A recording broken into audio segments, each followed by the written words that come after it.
Hello दोस्तों, नमस्कार। बात कर लेते हैं आज के दिन भर की सारी बड़ी खबरों की, जहां सबसे पहले आपको बताएंगे दोस्तों पाकिस्तान का सिंधु संधि पर आर्बिट्रेशन कोर्ट में बड़ी जीत का सबसे बड़ा दावा। तो भारत ने सारी उसकी खुशी कर दी काफूर। सिंधु जल संधि पर दिखाया सख्त रुख, हेग ट्रिब्यूनल के फैसले को कर दिया खारिज। अब क्या करेगा पाकिस्तान, सबसे बड़ी खबर आपको बताएंगे दोस्तों सिंधु जल संधि पर रातों रात चौंकाने वाली खबर आपको बताएंगे दोस्तों। साथ ही साथ उधर भारतीय आर्मी चीफ ने आखिर ऐसा क्या कह दिया जिससे तिलमिला उठा पाकिस्तान। परमाणु हथियार का जिक्र करके दे दी भारत को बहुत बड़ी गीदड़ भभकी। वहीं प्रधानमंत्री नरेंद्र मोदी जी को महबूबा मुफ्ती ने दी है नसीहत। बताएंगे कश्मीर के मुद्दे पर क्या कहा महबूबा मुफ्ती ने। तो वहीं स्वीडन पहुंचते ही प्रधानमंत्री नरेंद्र मोदी जी को मिला सर्वोच्च राजकीय सम्मान। उधर बताएंगे नेपाल सुप्रीम कोर्ट ने पीएम बालेंद्र शाह के फैसले पर कसी लगाम। भारतीय सामानों के लिए नेपाली नागरिक में मची खुशी की लहर। बताएंगे क्या कहा नेपाल के सुप्रीम कोर्ट ने दोस्तों, क्या फैसला लिया बालेंद्र शाह के खिलाफ।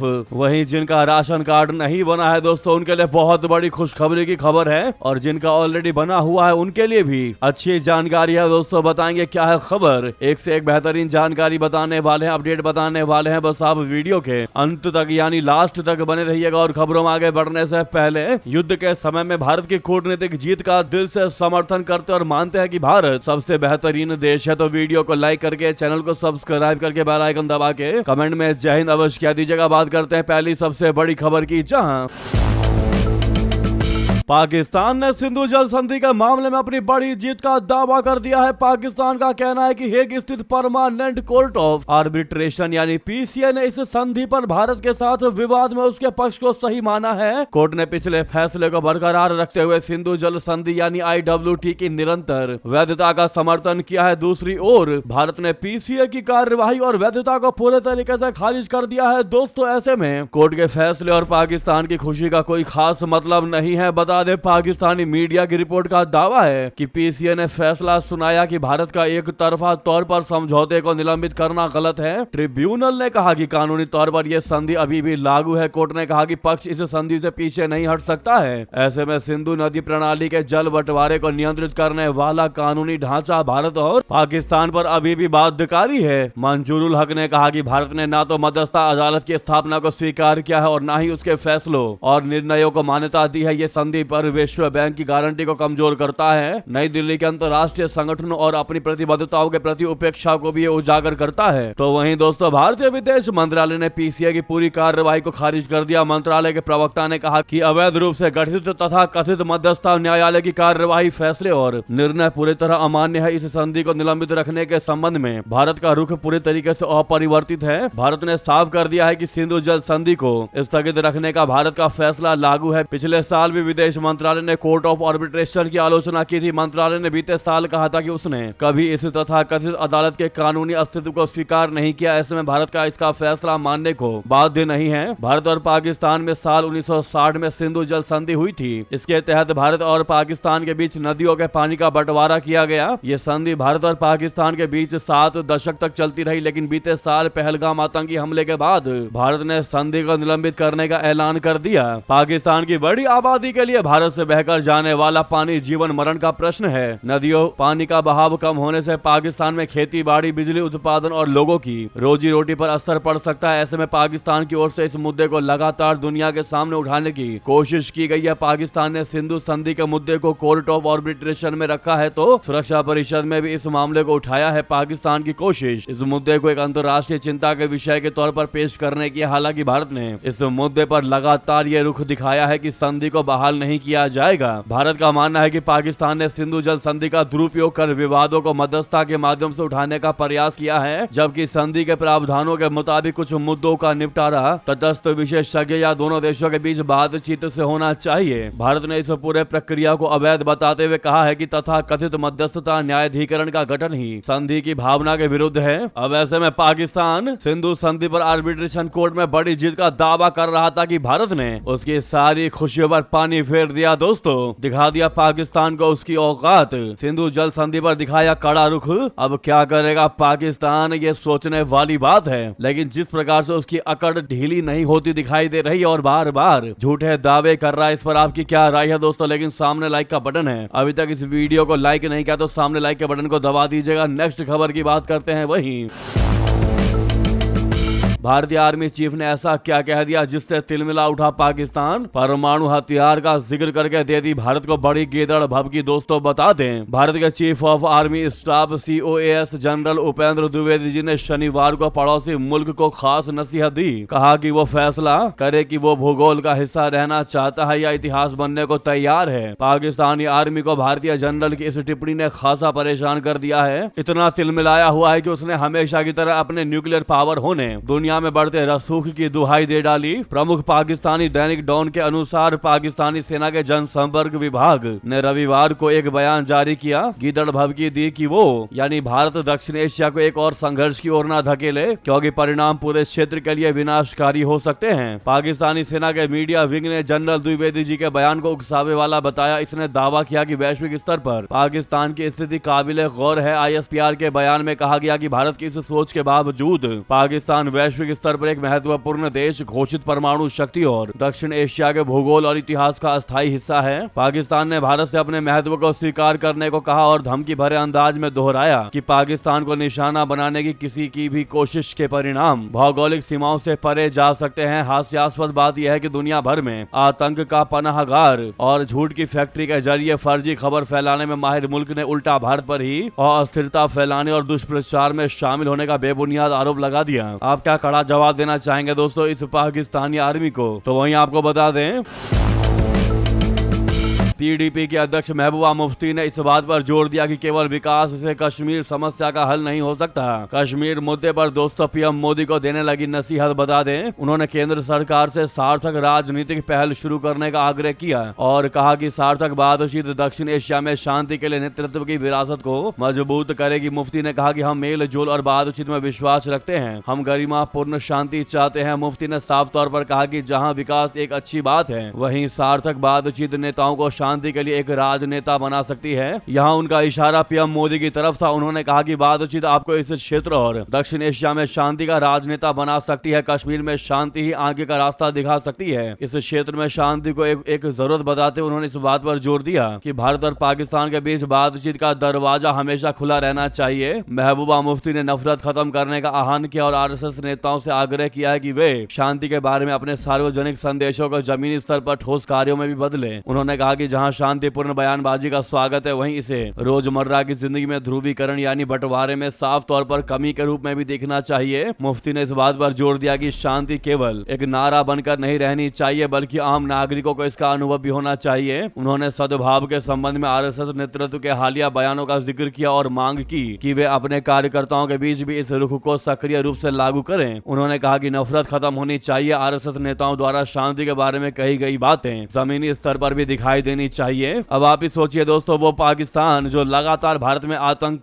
की बरसात करने का प्रयास करता है, कितने हमारे भारतीय सेनाओं के खून बहाए हैं, आम नागरिकों के खून बहाए हैं पाकिस्तान के इन आतंकवादियों ने, पाकिस्तान के हुक्मरानों ने। और ऐसे में महबूबा मुफ्ती कह रही है कि पाकिस्तान के साथ बातचीत करनी चाहिए। इससे सिर्फ विकास ही नहीं बल्कि कश्मीर का मुद्दा भी सुलझेगा। अब आप क्या जवाब देना चाहेंगे दोस्तों? आपकी क्या राय है? हमारा सवाल आपसे यही है कि क्या भारत को फिर से पाकिस्तान के साथ बातचीत करनी चाहिए इतना सब कुछ हो जाने के बावजूद भी, या फिर महबूबा मुफ्ती की जो नसीहत है वो बिल्कुल गलत है? आपकी जो भी राय हो दोस्तों भर के कमेंट करके बताएगा। देखते हैं आप लोगों की क्या इस मुद्दे पर राय है।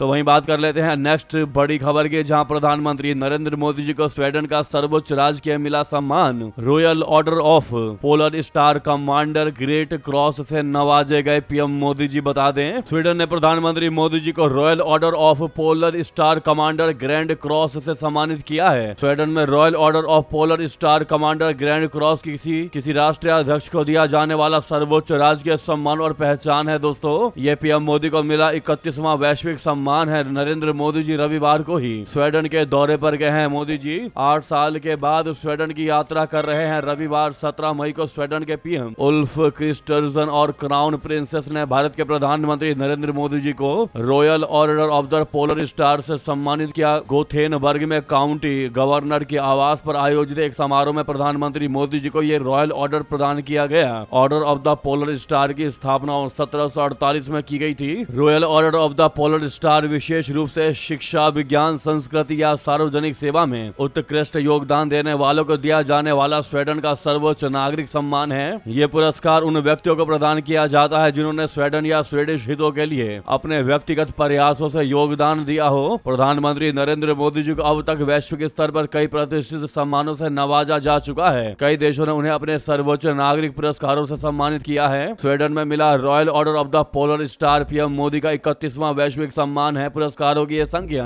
अपने आप में एक रिकॉर्ड है दोस्तों। अब ऐसे में आप सभी से रिक्वेस्ट है, पीएम नरेंद्र मोदी जी को बहुत बहुत बधाई या कांग्रेचुलेशन जरूर कहिएगा इस सर्वोच्च राजकीय सम्मान के लिए।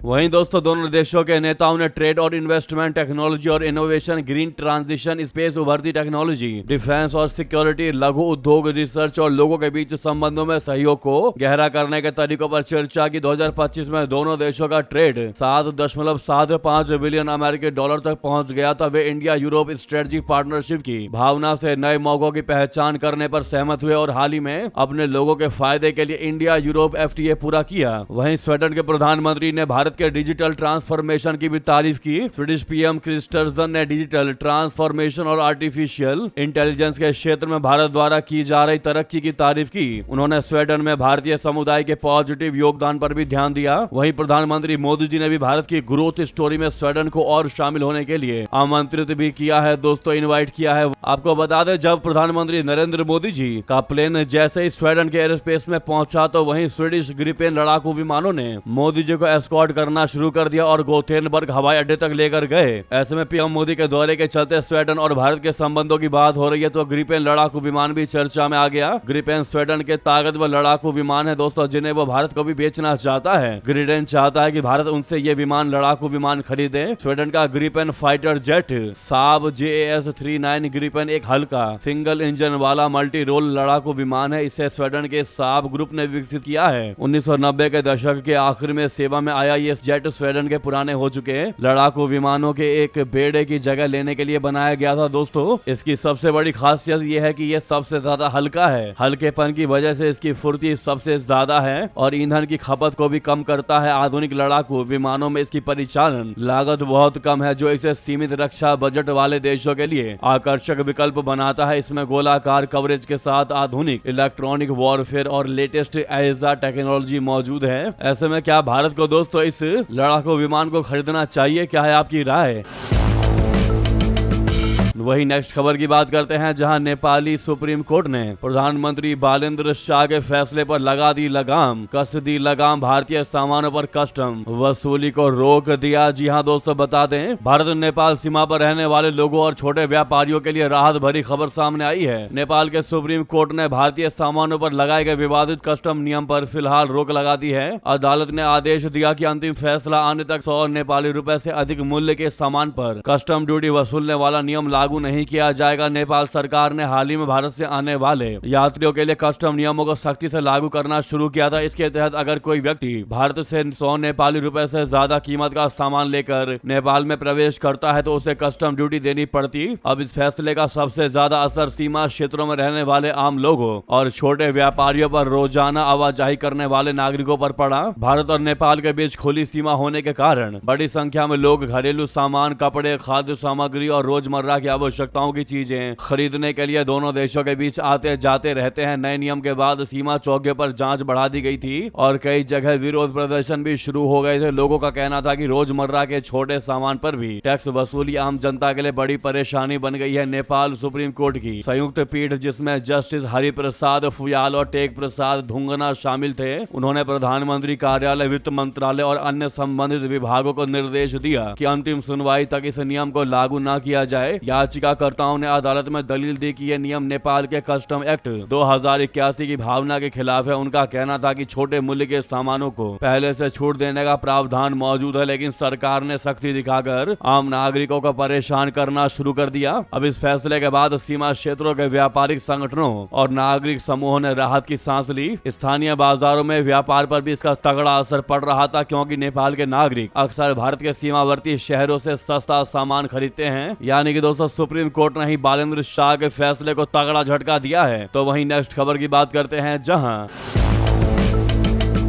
पहले जिनपिंग से मुलाकात, फिर नेतन्याहू से बात। क्या ईरान के खिलाफ किसी तबाही की तैयारी कर रहे हैं डोनाल्ड ट्रंप? बता दें, इजराइल के प्रधानमंत्री बेंजामिन नेतन्याहू ने अमेरिकी राष्ट्रपति डोनाल्ड ट्रंप से बात की। इजरायली अधिकारी ने इसकी जानकारी दी है। इसके बाद डोनाल्ड ट्रंप ने ट्रुथ सोशल पर पोस्ट किया है कि जिसमें ट्रंप ने ईरान को धमकी दी है, साथ ही उसे जल्द फैसला लेने के लिए कहा है। स्काई न्यूज के मुताबिक इजरायली अधिकारी ने बताया कि इजराइल के प्रधानमंत्री बेंजामिन नेतन्याहू ने अमेरिकी राष्ट्रपति से ईरान के बारे में बात की है। ये बात तब की जा रही है जब कुछ ही घंटे पहले यूएई के एक न्यूक्लियर प्लांट पर हमला किया गया है। साथ ही डोनाल्ड ट्रंप को चीन से लौटे एक दिन हुआ है। हिब्रू मीडिया रिपोर्टों की माने तो दोनों नेताओं ने ईरान के साथ युद्ध फिर से शुरू करने की संभावना को लेकर चर्चा की है। साथ ही साथ ट्रंप की हालिया चीन यात्रा पर भी चर्चा की गई है। वहीं दोस्तों यूएई के बराकाह न्यूक्लियर पावर प्लांट पर एक ड्रोन हमला हुआ है, जिस हमले से प्लांट के बाहर लगा बिजली जनरेटर में आग लग गया। दोस्तों इससे ईरान युद्ध में पहले से ही नाजुक चल रही सीज फायर की स्थिति पर फिर से तनाव बढ़ गया है। अबू धाबी के अधिकारियों ने बताया कि इस हमले की जिम्मेदारी अब तक किसी ने नहीं ली है। इस हमले से ना तो कोई रेडियो एक्टिव लीकेज हुआ है और ना ही कोई घायल हुआ है। हालांकि इस हमले के लिए ईरान पर शक जताया जा रहा है, क्योंकि अमेरिका से जारी जंग के बीच वो लगातार यूएई को धमकियां दे रहा था। ईरान का मानना है कि युद्ध के दौरान यूएई ने इजराइल के iron dome missile defence system और सैनिकों को अपने यहाँ पनाह दी थी। वहीं दूसरी तरफ दोस्तों यूक्रेन ने भी रशिया पर 1000 ड्रोनों से हमला कर दिया। सेमीकंडक्टर प्लांट, ऑयल रिफाइनरी को बनाया निशाना, जिसमें एक भारतीय समेत 4 लोगों की कुल हुई मौत। जी हां, यूक्रेन ने शनिवार रात रूस के कई इलाकों पर 1000 से भी ज्यादा ड्रोन से अटैक कर दिया। रिपोर्ट के मुताबिक इसमें कम से कम 4 लोगों की मौत हो गई है। इसमें एक भारतीय भी शामिल है। रशिया में भारतीय दूतावास ने इसकी पुष्टि की है। दूतावास के मुताबिक 3 भारतीय घायल भी हैं। अधिकारियों ने हमले की जगह का दौरा किया और अस्पताल में भर्ती घायलों से मुलाकात भी की। अभी तक मारे गए और घायल लोगों की पहचान सार्वजनिक नहीं की गई है।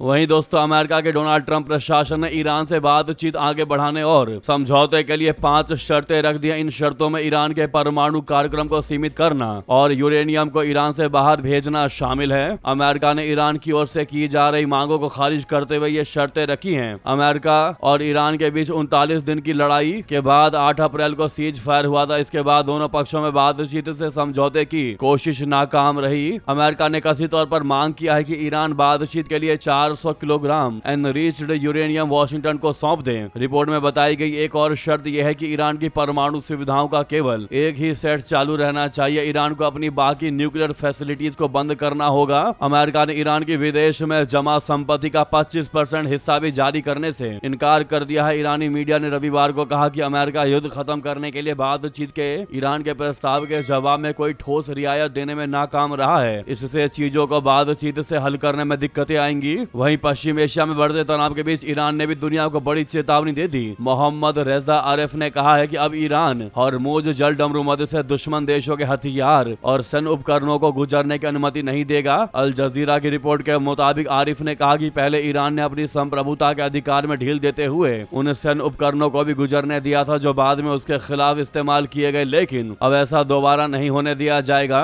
उधर ईरानी संसद की राष्ट्रीय सुरक्षा समिति के प्रमुख इब्राहिम अजीजी ने बताया कि ईरान ने हॉर्मुज जल डमरू मध्य में समुद्री यातायात को नियंत्रित करने के लिए एक प्रोफेशनल मैकेनिज्म तैयार किया है। इसके तहत एक निर्धारित समुद्री मार्ग बनाया जाएगा, जिसकी घोषणा जल्द की जाएगी। अगली खबर की बात करते हैं, जहां एक तरफ अमेरिका इजराइल ईरान पर अटैक करने का प्लान बना रहे हैं, वहीं ईरान लगातार अमेरिका को धमकी दे रहा है। इस बीच दोस्तों भारत के लिए बहुत अच्छी और बड़ी खबर सामने आ रही है, जहां लगातार महंगाई का मंजर भी देखने को मिल रहा है भारत में। इस बीच जानकारी ये सामने आई है कि हॉर्मुज पार करके के 20,000 टन का एलपीजी लेकर भारत पहुंच चुका है टैंकर। दोस्तों, पश्चिम एशिया में बढ़ते तनाव और इस तेल आपूर्ति को लेकर बनी वैश्विक चिंता के बीच भारत के लिए बहुत बड़ी ये राहत की खबर सामने आई है। करीब 20,000 टन एलपीजी लेकर मार्शल आइलैंड्स के झंडे वाला टैंकर सीमित सुरक्षित रूप से गुजरात के कच्छ जिले स्थित कांडला पोर्ट पहुंच गया है। यह टैंकर 13 मई को रणनीतिक रूप से बेहद महत्वपूर्ण हॉर्मुज जलडमरू मध्य को पार कर भारत पहुंचा है। हॉर्मुज जलडमरू मध्य दुनिया के सबसे महत्वपूर्ण समुद्री व्यापार मार्गों में से एक माना जाता है। यह फारस की खाड़ी को अंतरराष्ट्रीय समुद्री मार्गों से जोड़ता है और वैश्विक ऊर्जा आपूर्ति के लिए बेहद अहम है। ऐसे समय में जब इस क्षेत्र में तनाव को लेकर दुनिया भर की नजरें टिकी हुई हैं, भारत पहुंचा ये एलपीजी टैंकर काफी महत्वपूर्ण माना जा रहा है।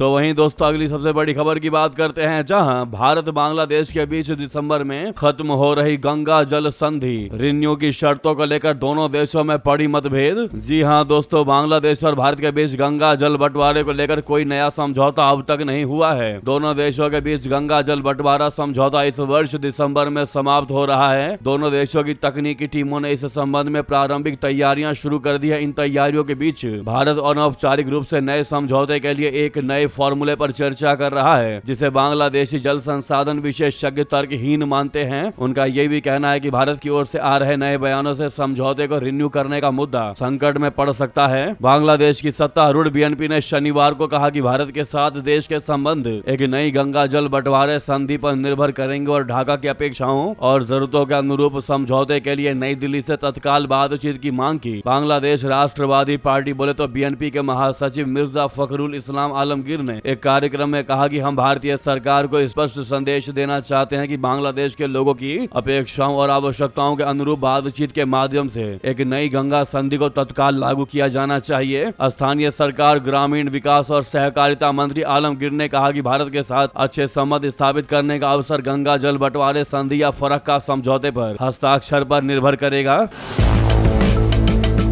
तो वहीं आपको बता दें, बंगाल में सरकार बदलते ही बदले इमाम के सुर, कहा मुसलमानों को गाय की कुर्बानी से बचना चाहिए। दोस्तों, पश्चिम बंगाल में सत्ता की कुर्सी क्या बदली, कोलकाता के इमाम के सुर भी बदलते हुए दिखाई देने लगे। यहाँ की मशहूर नाखोदा मस्जिद के इमाम मौलाना मोहम्मद शफीक काजमी ने रविवार को एक बयान दिया जिसकी खूब चर्चा हो रही है। इमाम ने खुले मंच से मुस्लिमों से अपील की है कि उन्होंने साफ साफ कहा कि मुसलमानों को गाय की कुर्बानी देने से पूरी तरह बचनी चाहिए। न्यूज एजेंसी पीटीआई के मुताबिक शफीक काजमी ने बहुत ही आसान शब्दों में समझाया कि भारत एक बहुसांस्कृतिक समाज है। यहाँ रहते हुए हम सभी को एक दूसरे के धर्मों की भावनाओं का सम्मान करना चाहिए। ऐसा कोई काम नहीं करना चाहिए जिससे किसी का भी दिल दुखे। उनके मुताबिक गाय की जगह बकरे की कुर्बानी दी जा सकती है। दरअसल ये बयान ऐसे ही अचानक नहीं आया दोस्तों, इसके पीछे पश्चिम बंगाल सरकार का हाल ही में जारी किया गया नया नियम है जिसने पशु वध को लेकर सख्ती बढ़ा दी है। सरकार ने साफ कर दिया है कि अब किसी भी जानवर की कुर्बानी या वध बिना फिट सर्टिफिकेट के नहीं हो सकेगा। यानी पहले जानवर की उम्र, सेहत और हालत की जांच होगी, तभी उसे वध की मंजूरी मिलेगी। इस नियम की वजह से कई जगहों पर स्थानीय स्तर पर जरूरी इंतजामों की कमी भी सामने आ रही है। सरकारी नियम के मुताबिक अब सिर्फ उन्हीं जानवरों को वध की अनुमति मिलेगी जो 14 साल से ज्यादा उम्र के हों या फिर किसी बीमारी, चोट या बुढ़ापे की वजह से पूरी तरह लाचार हो चुके हों। पशु चिकित्सक जांच के बाद ही सर्टिफिकेट जारी करेंगे। इसी स्थिति को देखते हुए इमाम काजमी ने कहा कि जब तक सरकार हर इलाके में स्लॉटर हाउस और डॉक्टरों की सही व्यवस्था नहीं करती, तब तक इन नियमों को जमीन पर लागू करना लोगों के लिए मुश्किल होगा।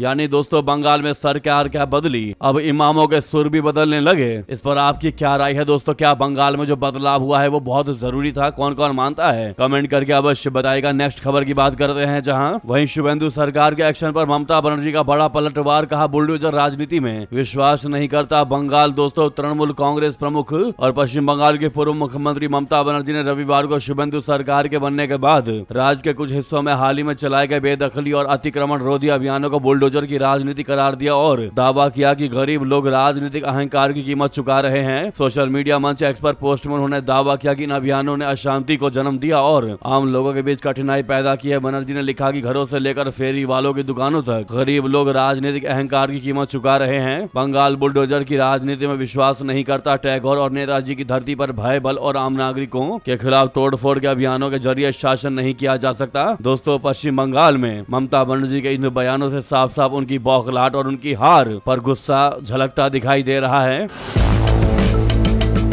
वहीं आपको बता दें 8 साल बाद फिर बनेंगे नए राशन कार्ड। 18 मई से शुरू होने वाली है पूरी ऑनलाइन प्रक्रिया। दोस्तों दिल्ली में अब लंबे इंतजार के बाद नए राशन कार्ड बनवाने का रास्ता खुलने जा रहा है। राजधानी के हजारों जरूरतमंद परिवारों को बड़ी राहत देते हुए दिल्ली सरकार ने करीब 8 साल बाद राशन कार्ड आवेदन प्रक्रिया दोबारा शुरू करने का फैसला लिया है। खास बात यह है कि इस बार पूरी व्यवस्था ऑनलाइन होगी, जिससे आवेदन से लेकर सत्यापन तक की प्रक्रिया पहले के मुकाबले अधिक आसान और पारदर्शी बनने की उम्मीद है। खाद्य आपूर्ति एवं उपभोक्ता विभाग के मुताबिक 18 मई से राशन कार्ड के लिए आवेदन केवल ई डिस्ट्रिक्ट पोर्टल के जरिए स्वीकार किए जाएंगे। सरकार ने ऑफलाइन आवेदन व्यवस्था पूरे तरीके से खत्म करने का निर्णय लिया है। इसका उद्देश्य प्रक्रिया में पारदर्शिता बढ़ाना और फर्जीवाड़े पर रोक लगाना बताया जा रहा है। मुख्यमंत्री रेखा गुप्ता ने उनकी सरकार ने पहली वर्षगांठ के मौके पर इस साल 2 लाख नए राशन कार्ड जारी करने का ऐलान किया है। सरकार का दावा है कि इससे आर्थिक रूप से कमजोर परिवारों को खाद्य सुरक्षा योजनाओं का लाभ तेजी से मिल सकेगा। अगर आप भी दोस्तों एलिजिबल हैं तो कृपया करके इसके लिए अप्लाई अवश्य कर दीजिएगा, या आपका अब तक राशन कार्ड नहीं बना है तो भी आप इसके लिए अप्लाई कर दीजिएगा। दोस्तों लगे हाथ तो वीडियो को लाइक करके इस चैनल को सब्सक्राइब करके बेल आइकन दबा के कमेंट में जय हिंद कह दीजिएगा। ऐसी बड़ी से बड़ी खबरों को प्राप्त करने के लिए जरूर ऐसा कीजिएगा दोस्तों। और जहां पर भी आपका ग्रुप हो व्हाट्सएप फेसबुक एक्स पर इस वीडियो को शेयर जरूर करिएगा। मिलते अगली बड़ी खबर में। यहां तक बने रहने के लिए आप सभी का बहुत बहुत धन्यवाद, बहुत बहुत आभार। जय हिंद, जय भारत।